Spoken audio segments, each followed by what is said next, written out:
Hello, light chasers and history buffs. Did you know that the invisible threads carrying your internet, Netflix binges and Zoom calls were dreamed up by a turbaned Sikh immigrant who America mostly forgot? Today, we're diving deep into the extraordinary life of Dr. Narinder Singh Kapany, the man who bent light to connect the world only to have his name dimmed in the glow of Silicon Valley's spotlight. By the end of this video, you'll see how one man's defiance against straight-line science sparked the internet age, and why his story demands to be retold. If tales of unsung geniuses light a fire in you, smash that subscribe button and ring the bell. We've got more hidden histories coming your way. Let's start at the beginning, in the sun-baked fields of 1926 Punjab, where a boy named Narinder was born on October 31st into a proud Sikh family of landlords, tracing their roots back to Guru Amar Das himself. Picture little Narinder in Dehradun's misty foothills, scribbling equations under Himalayan shadows, his mind already racing ahead of the lanterns flickering in his family's home. School was a battleground of curiosity. One teacher scolded him, "Light travels only in straight lines, end of story." But Narinder, with that stubborn Sikh spirit of questioning authority, whispered to himself, "What if it doesn't?" That seed of rebellion, planted in British India's fading empire, would grow into a revolution.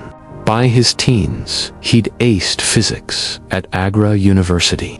But the real spark ignited when he joined India's ordnance factories, tinkering with optics for wartime scopes, tools that hinted at light's hidden bends. Fate called him across oceans in 1952, when a scholarship whisked this 25-year-old to Imperial College London, the beating heart of post-war science. There, under the stern gaze of Professor Harold Hopkins, Narinder dove into a PhD on fiber transmission, a field dismissed as parlor tricks. Imagine the dim lab late nights with Satinder, his fiancée, a fierce partner he'd marry in 1954, cheering him on as he wrestled with fragile glass strands thinner than hair. Why chase straight light when you can guide it like a river? He'd muse, drawing from Sikh tales of divine paths unseen. By 1953, breakthrough, bundling thousands of these fibers to relay crystal-clear images over 75 centimeters, defying loss and scatter. Their 1954 Nature paper exploded like a firecracker.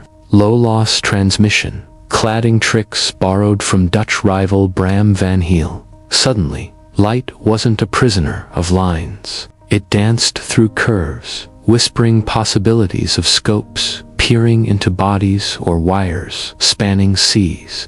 But success, it came laced with shadows. As World War II echoes faded, funding dried up. Governments saw no profit in fancy glass. Narinder and Satinder, newlyweds with dreams bigger than their bank account, packed for America in 1955, PhD in hand. Rochester's labs welcomed him first, then Chicago's Illinois Institute of Technology, where he cranked out papers like fireworks. By 1960, he'd coined the magic words, fiber optics, not in a dusty journal, but a splashy, scientific American piece that screamed, bundles of such fibers can conduct images. He penned the field's first Bible, Fiber Optics, evangelizing to skeptical suits. Yet, here's the gut punch. While Narinder built the bridge, others strolled across it for glory. Charles Kao, polishing Kapany's ideas for telecom in the 60s, snagged the 2009 Nobel, Swedish Academy, nodding to Narinder in footnotes. But no stage, no medal. I laid the stones. They got the crown. He'd later quip in his memoir, a quiet fire in his eyes. Was it accent, turban, immigrant grit, clashing with old boy optics? The erasure stung, but it fueled him. Now, picture 1960, Narinder, 34 and restless, lands in Woodside, California, a sleepy orchard town soon to bloom into Silicon Valley's cradle. With Satinder's unyielding support, he bootstraps Optics Technology Inc. from a garage, chasing $500,000 in loans. "I don't trust money men with control," he tells Bank of America execs, turban high, voice steady. They bite, pairing him with venture pioneers like Tommy Perkins, future HP legend, who see the Sikh physicist's blend of lab genius and boardroom swagger. OTI explodes. First fiber tools for medicine, lasers for surgery, even pollution sniffer. By 1967, it's public, the first Indian-led firm to ring the valley's bell. Shares soaring as undersea cables dreamed of global webs. Narinder's not stopping. He jets to Delhi, pitching Nehru's team on optics factories, only to hit bureaucracy's wall. India could lead, he laments, but home chooses caution. Undeterred, he weaves Sikh ethics into innovation. Fair deals, community first, mentoring startups that'd birth Cisco's kin. The 70s hit like a laser beam. Captron Inc. launches in 1973, churning endoscopic scopes that let doctors snake light into hearts, birthing modern keyhole surgery. Imagine a surgeon in 75 threading Narinder's fibers through a patient's veins, spotting tumors invisible before, lives saved, all from that Dehradun doubt. Over 120 patents pile up, retinal coagulation to zap eye clots, solar concentrators harnessing sunbeams for clean power. Stanford calls in 77 as visiting professor. He packs lectures with tales of bent light, inspiring wide-eyed engineers who'd code the net's backbone. "Light connects us all," he'd say, turban glinting under fluorescence, blending Gurbani wisdom with Maxwell's equations. But Silicon Valley's shine had cracks. Racism's undercurrent whispered, "Go back to Curry," yet Narinder code-switched, crisp American accent for VC's Punjabi fire for family dinners. Satinder, his anchor through Parkinson's shadows later on, urged, "Bend the world, not just light." His labs birthed the tech boom.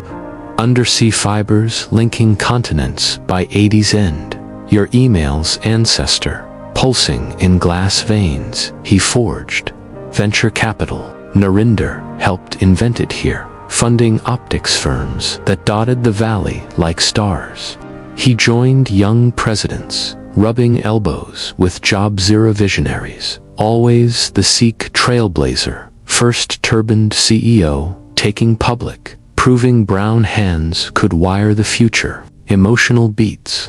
Picture family holidays in Woodside orchards, kids Raj and Kiran chasing fireflies, unaware dad's toys would light the world.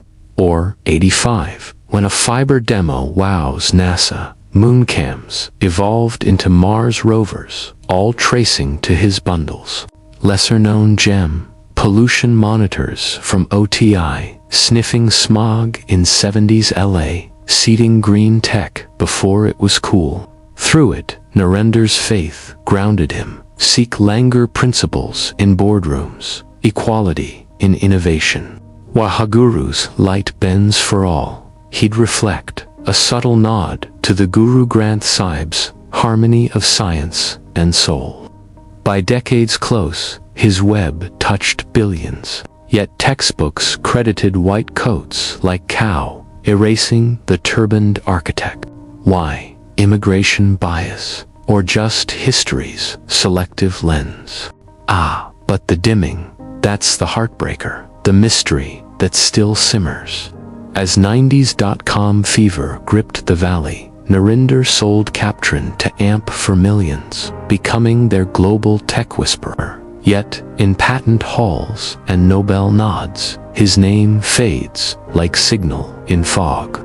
Scientific American crowned him father of fiber optics in '60. Fortune dubbed him an unsung hero in '99, top 10 scientists per Time, but US awards lists crickets for the Sikh pioneer. Eyewitness accounts from Stanford alums recall VCs balking at his turban in early pitches. Looks foreign, risky. Post 9/11's whispers didn't help, though Narinder never bowed. Founding K2 Optronics in 2002, chase photonics dreams. Philanthropy became his counterpunch. $500,000 to UCSC for optoelectronics chair in '99. Another for Sikh studies at UCSB, preserving Punjabi art in San Francisco's Asian Museum, where his collection dazzled 2,000 crowds. I built the light, now I'll guard the culture, he told curators, voice thick with partition scars. His family fled '47 chaos, fueling that relentless drive. The crisis peaked in 2009. Kao's Nobel for fiber transmission lauds, Narinder's '50s bundles in fine print, but no invite to Stockholm. They built on my foundation. He sighed to Sunraj, ever gracious. Speculation swirls. Was it politics, crediting later refiners over the bender, or subtle xenophobia, dimming non-Western faces? Primary sources, like his archived letters, reveal frustration. Pleas to Indian Government for recognition met with shrugs till posthumous Padma Vibhushan in 2021. Through it, health trials mounted Satinders. Parkinson's sapped her light by 2016. Yet she urged, keep bending, Narinder. He taught till 2012. Endowing entrepreneurship chairs at UCSC, birthing the Center for Innovation, nurturing Valley startups with Sikh-inspired equity, emotional core. A '90s interview where he tears up, light unites, why can't history? His erasure. A cautionary tale of immigrant genius, sidelined, turban and all, in America's merit myth. But resilience defined him. Over 100 papers, 4 books on opto-entrepreneurship, even sculpture in Woodside Studios, welding metal-like fibers, fellowships at Royal Academy, AAAS, nods. Yet the slight lingered, a shadow on his 94 years. As Valley boomed on his back, Narinder farmed orchards, raised Kiran and Raj to chase light to grandkids, Ariana, Misha, Tara, Nikki, carrying the flame. The crisis wasn't defeat, it was his quiet roar, proving one man's bend ripples eternal legacy. Oh, it's blinding.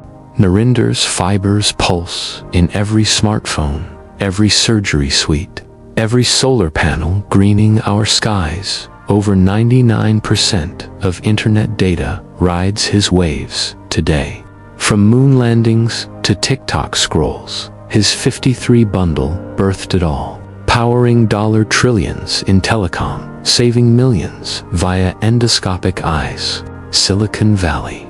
He lit its fuse, first public Indian firm, VC mentor, to Perkins generation, Stanford sage, shaping Musk-era coders. Philanthropically, his gifts seeded Sikh chairs, art wings, over $1 million to UCSC alone, fostering ethics in tech, innovate for Siwa, service to all. Shocking fact, without him, no undersea cables by '86, no global web till decades later. Mysteries linger. Did Nehru's snub stall India's optics lead? Could a Nobel have amplified his voice against erasure? Tasteful theory in Sikh cosmology, light's bend, mirrors, karma's curve, Narinder's path, overlooked yet illuminating, reminds us history favors the loud, but truth endures. Key lessons. Genius knows no borders, but recognition does. Fight the fade by sharing stories like this. Why dim pioneers like Narinder when their light unites us? Imagine if textbooks hailed him beside Edison. We'd teach kids to question lines early. His life whispers, persevere with faith, bend, don't break, give back boldly. So, what bends your light today? A forgotten hero's tale, or tech's hidden hands? Drop in comments. Should Kapany get a Nobel redo, or a Valley statue? Share this if it sparked you. Subscribe for more unsung spotlights. We're uncovering one shadow at a time. Thanks for chasing history with me. See you in the next glow. Waheguru Ji Ka Khalsa, Waheguru Ji Ki Fatah. Wait, one more thread. Post 2020. As the world mourned via his fibers, tributes poured, BBC docs, Indian Parliament nods. Yet, in classrooms, Kao still shines solo. Narinder's memoir, The Man Who Bent Light, reads like scripture. I chased a dream. Light chased me back. His grandkids now code apps on his legacy, proving Ben's echo generations. At his woodside funeral, under oaks he planted, Raj whispered, Dad, your light never dims. True, it's in every ping, every pulse. And here's the poetry. From Punjab's Gurdwaras to Valley VCs, Narinder wove a web of wonder, turban unbowed. If history's a fiber bundle, he's the core strand, flexible, fierce, forgotten no more. Thanks again, friends. Your watches bend time itself.